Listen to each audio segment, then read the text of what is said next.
Jabatan Penerbangan Awam DCA pula tidak mahu disalah taksir sebagai pihak yang bertanggungjawab memberi penjelasan mengenai intipati kenyataan dan laporan interim yang bakal dikeluarkan. Ketua Pengarahnya, Dato' Azharuddin Abdul Rahman menegaskan masyarakat dunia perlu memberi kepercayaan penuh terhadap maklumat yang diperoleh pasukan penyiasat bebas. Ada kemungkinan satu sesi dialog sendiri akan diadakan oleh pihak Datuk bersama dengan waris untuk menjelaskan dengan lebih lanjut tentang intipati kenyataan interim itu sendiri sekiranya ia terlalu menjurus kepada unsur teknikal dan sebagainya. Saya rasa intipati laporan tersebut perlulah dikeluarkan oleh badan pensiasatan tersebut.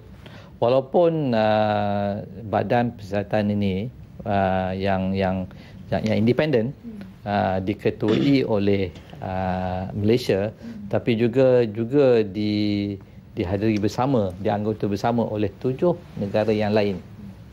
Jika apa-apa pengumuman ataupun pemberitahuan mengenai perkara akan dilakukan oleh jawatankuasa keluarga atau next of kin of MH370.